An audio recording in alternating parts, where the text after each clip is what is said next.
दिल की डोर दिल तक। सुजाता ने अपने बेटे नील के लिए लड़की ढूंढने के लिए सभी रिश्तेदारों दोस्तों से कह दिया था। उसे एक बहुत अच्छी लड़की की तलाश थी। वह अपने पति राघव से इसी बात की चर्चा करती कि जब दुल्हन इस घर में आएगी तो घर कितना खुशहाल हो जाएगा। चांद सा टुकड़ा लाऊंगी अपने राजकुमार के लिए। नील से भी बार बार पूछती कि लड़की तुझे कैसी चाहिए, पर नील हंसकर टाल देता। क्या मम्मी, अभी कहाँ, मुझे बहुत कुछ करना है। उम्मीद नहीं थी कि नील फोन पर अपनी पसंद की लड़की को चुनकर उसके सामने रिश्ते का प्रस्ताव ले आएगा। सुजाता के लिए ये एक बहुत बड़ा धक्का था।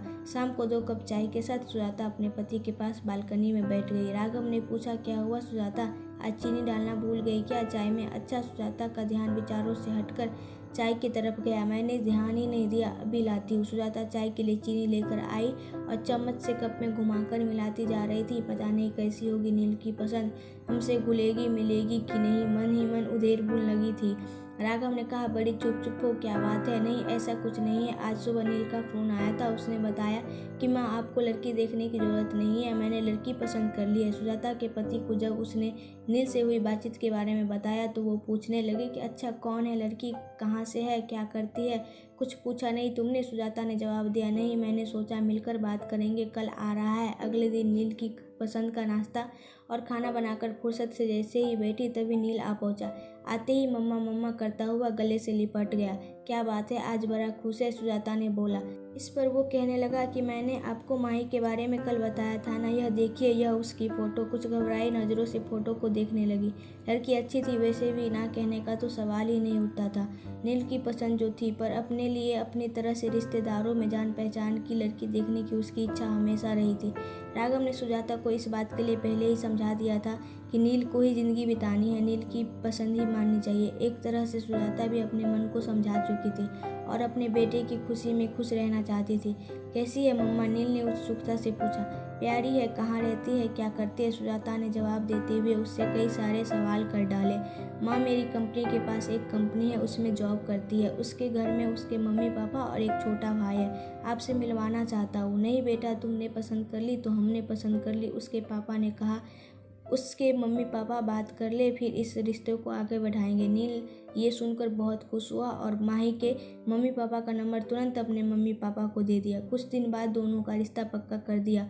माही सांवले रंग रूप की थी, हाँ आंखें जरूर बड़ी थी, लेकिन उसे देखकर सुजाता को लगा कि मैं तो इससे अच्छी ढूंढ कर लाती। गोरी चिट्टी पर मन मसोर कर रह गई। सगाई धूमधाम से हुई, शादी भी हो गई, पर सुजाता को चिंता थी कि कोई मेहमान बहू के सांवले रंग पर ना कुछ बोल दे। लेकिन उसने देखा माही के चेहरे पर एक मुस्कान रहती थी। दुल्हन थी माही, पर फिर भी सबका ध्यान रखती थी। आपने पानी लिया, कुछ खाया? सब रिश्तेदार तारीफ करते नहीं थक रहे थे, पर माही ज़्यादा बोलती नहीं थी। शायद उसकी आदत ही ऐसी थी, कम बोलना। सुजाता को माही से ज़्यादा बातें करने का समय नहीं मिला। पहले मेहमान रहे, फिर वो हनीमून पर चले गए। वहाँ से लौटे तो दोनों की छुट्टियाँ ख़त्म हो गई थी और दोनों दिल्ली लौट गए। नील ने 2 कमरे का एक मकान किराए पर लिया हुआ था। माही और वह दोनों साथ ही निकलते थे। दोनों की कंपनी आसपास थी।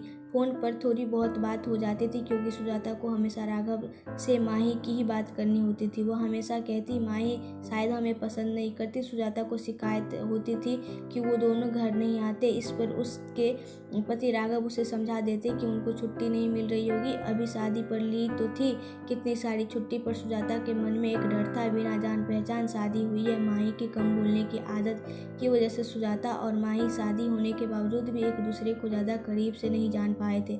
एक दिन नील ने फ़ोन किया और कहा, आप और पापा कुछ दिन के लिए आ जाओ, हम दोनों को छुट्टी नहीं मिल रही है, लेकिन आप लोग यहाँ आ जाइए, साथ मिलकर रहेंगे।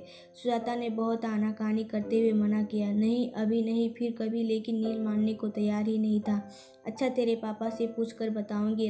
राघव के हाँ कहने पर सुजाता की खुशी बढ़ गई और उसने एक लिस्ट तैयार कर ली कि क्या क्या राघव के साथ वह बाजार से जाकर नील की पसंद का लेगी। माही की भी खाने पीने की पसंद उसे पता चल चुकी थी, इसलिए उसने लड्डू, पंजीरी और घर का भी काफ़ी सामान बना लिया था और बाजार से भी उनके लिए शर्ट और सूट खरीद लाई थी। आखिर पहली बार बेटे और बहू के पास रहने जा रही थी। राघव और सुजाता टैक्सी करके दिल्ली पहुंच गए। सुजाता सोचने लगी, माही ऑफिस में होगी, छुट्टी तो ली नहीं होगी, दरवाजे पर ताला नहीं था। सुजाता को अच्छा महसूस हुआ। डोरबेल बजाते ही माही ने पैर छुए और नाश्ता और चाय लेकर आ गई। माही ने कहा कि आप नहा धोकर कपड़े बदल लीजिए, मैं थोड़ी देर में खाना लाती हूँ। सामने नया टॉवेल रख दिया। ये देखकर राघव मुस्कुराए।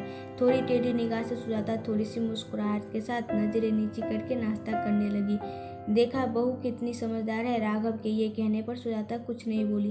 कहती भी क्या, शाम को जब नील आया तो सब खुशी से मिले। सुजाता सामान दिखाने लग गई। सब खुश थे। नील, सुजाता और राघव बातें कर रहे थे। माही अपने इधर उधर के काम समेटने में लगी थी, बस एक छोटी सी मुस्कुराहट लिए। रात का खाना बाहर से ही ऑर्डर कर दिया था। सबने मिलकर खाना खाया। खा पी कर सब सोने चले गए। माही ने 2 चादर, 1 जग पानी और गिलास सब रख दिया था। सुजाता को मन ही मन खुशी हो रही थी। जैसा उसने सोचा था माही वैसी ही थी, घर को घर समझने वाली। अगले दिन ऑफिस था। नील बताता था कि दोनों कॉर्नफ्लेक्स खाकर जाते थे। सुजाता ने सोचा उन्हें कंपनी में मिल जाता होगा खाने के लिए, कुछ ज़्यादा खाकर नहीं जाते। उसने सोचा क्यों न मैं अपने और राघव के लिए कुछ बना लूँ। तभी माही की आवाज़ से उसका ध्यान टूटा।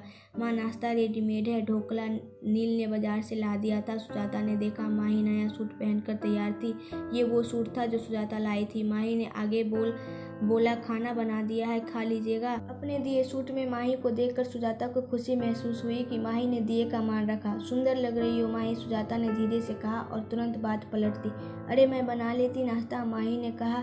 नहीं माँ, आप क्यों काम करेंगी, अच्छा चलते हैं, कहकर गले लगकर ऑफिस के लिए निकल गई। सुजाता ने माही की आंखें पढ़ ली थी कि बिजी होने पर भी छोटी छोटी बातों का ध्यान रख रही थी माही।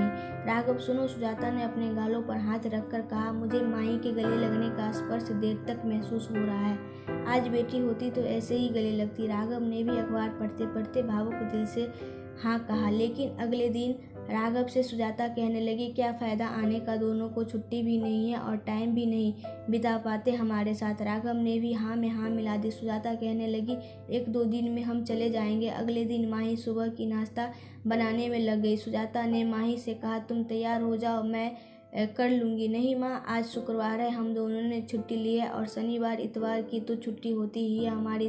3 दिन आपको ये शहर घुमा देंगे। मन ही मन सुजाता मुस्कुरा रही थी कि बहू बेटे के साथ पूरा दिन बिताएंगे। चारों घूमने निकल गए। जहाँ भी संभल कर चलना होता माही तुरंत सुजाता का हाथ पकड़ लेती। 3 दिन पता ही नहीं चला। अगले दिन सुजाता सुबह ही उठकर रसोई में आ गई। माही तुरंत बोली, मम्मी जी कुछ चाहिए? नहीं, सुजाता ने कहा, मैं तो इसीलिए चली आई कि दोनों मिलकर काम करेंगे, सब काम जल्दी हो जाएगा। ये सुनकर माही मुस्कुरा दी।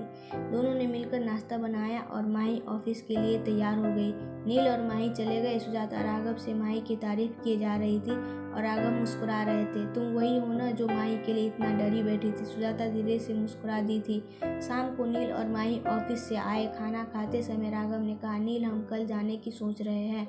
नील ने कहा, अभी तो कुछ और दिन, अभी तो खूब मन लग रहा है, आप अकेला तो महसूस नहीं कर रहे? नहीं नील बेटा, तुम्हारी मम्मी साथ है ना तो दिन आराम से कट जाता है। कभी टीवी देख लेते हैं और कभी अखबार पढ़ लेते हैं। ऐसे में समय का पता ही नहीं चलता। नील ने कहा, तो फिर क्यों जाना? खाना खाने के बाद बर्तन समेटकर माही कमरे में आकर बोली, मम्मी जी शाम को ऑफिस से आकर बहुत अकेलापन लगेगा। आप दोनों के आने से रौनक हो गई है। थोड़े दिन और रुक जाइए, या मैं तो कहती हूँ कि आप हमारे साथ ही रहिए। वैसे भी अब पापा जी रिटायर हो गए हैं, कोई काम नहीं है। आप दोनों का ध्यान हम पास रखकर ज़्यादा अच्छे से रख पाएंगे। जो माही बोलती नहीं थी वह आज बड़ी बड़ी बातें कर रही थी। राघव और सुजाता एक दूसरे को देख मुस्कुरा रहे थे। सुजाता ने माही के पास आकर उसका हाथ अपने हाथों में ले लिया। कहने लगी कि कितना ध्यान रखती हो तुम हम सबका। नील बड़ा किस्मत वाला है जो हमें एक अच्छी बहू मिली।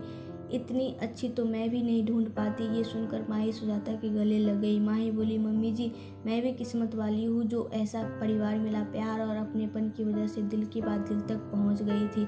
आजकल दोनों के रिश्तों में बदलाव आया है। समझदारी और प्यार से रिश्ते मजबूत होते हैं।